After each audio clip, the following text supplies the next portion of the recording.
So, religion. Where do we begin with this laser beam, this loud hailer, this Carl the Snake? Trust in me.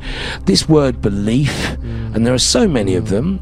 And some people go, well, it's a bit like, it almost doesn't matter what you believe. People go, I better put this all right, aren't they? Whichever bearing. Well, apart from ones murdering the Muslims in what was Burma. Yeah, and the paedophile ones. Yeah. And the ones that go snatching little kids saying, oh, he's a llama.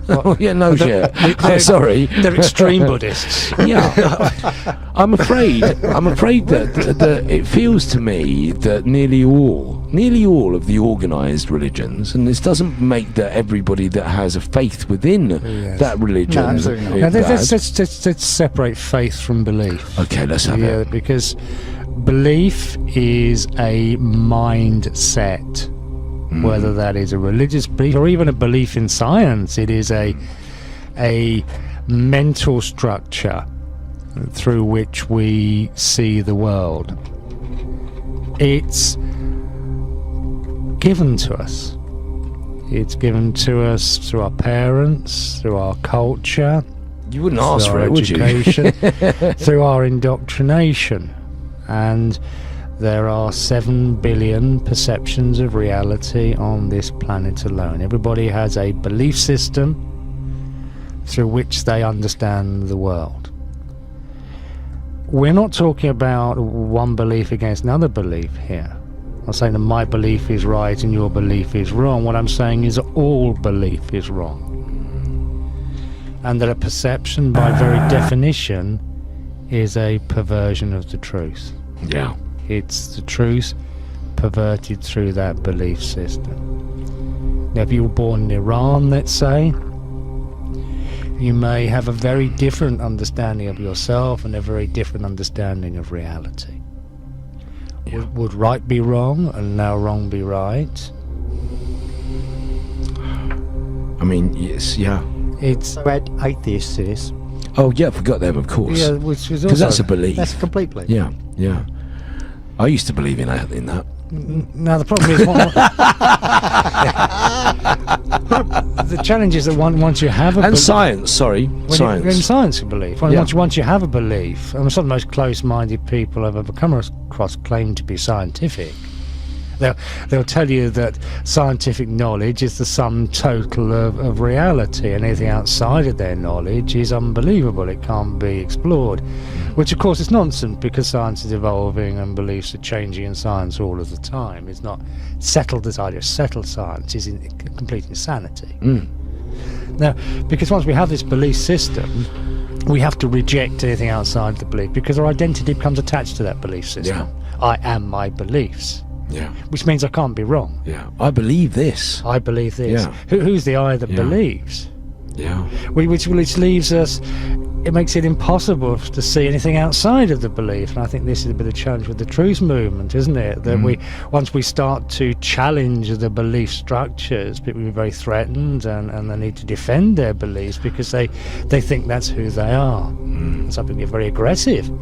I mean, there are people. Oh my goodness me! I've had just any of the, again, our TFR audience, just anyone that starts to see truth rather than lies, knows exactly how hostile people will be to that truth. It's very threatening to their identity. A religious belief. I mean, there are people who will quite happily cut your head off because they think you have a different belief to their belief. the happy choppers. You're right, though. Oh, it's Friday. Let's get down the local car park, we'll corral the cars round, get some geezer who's done nothing wrong, and chop his head off. Well, because of his beliefs. Yeah. Actually, they're my beliefs, because that's what I believe you believe, so I'm going to cut your head off for what I'm thinking, which is not really fair. So, hang on, let's just to play with words. Yes. Is it okay to believe that it's wrong to believe? Even that is an obstacle, isn't it? Of course. It is an obstacle. Yeah. What mindfulness is about seeing the stupidity of your beliefs, seeing the limitations of your beliefs. And that allows you to experience something that is beyond your belief. Leaves you open to the possibility of the unbelievable. And the unbelievable is where the interesting possibilities lie. A belief becomes a me that has to be defended. Yeah, big one as well. Even if people find the truth, they sometimes don't go there because they've spent a lifetime in this belief. They've spent a whole lifetime at it. Maybe 25, 30 years believing this. They might come across the truth and go away from it. Because, no, they can't do that, even though they've seen it. No, I know. Well, herein lies one of the problems with all waking ups, right? How easy it is to go and how easy it is to switch. It's certainly open people, which is why I think I fell so quickly into a world of loving mindfulness living, because it straight away starts to cut off a lot of the things that you've attached yourself to very heavily. And so as what I would have considered myself to be a bigoted atheist, right? If you knocked on my door with Jehovah, which is a belief system, isn't it? Of course it was, and I believed in science, and I believed in the Big Bang, and I've no evidence to back any of it up as, and neither has. And you'll know it's just a joke, but that belief obscures that, doesn't it? It takes you away from the truth. In fact, a belief obscures the truth. Yeah, it does. Now, that doesn't mean to say that these beliefs don't point to something. And I think we need to clarify the difference between faith and belief. Faith for me is a direct spiritual connection with an intelligence beyond me that is ultimately everything, of which I am an integral part. Yeah. But that's a direct experience for me that comes through meditation, through mindfulness. Yeah.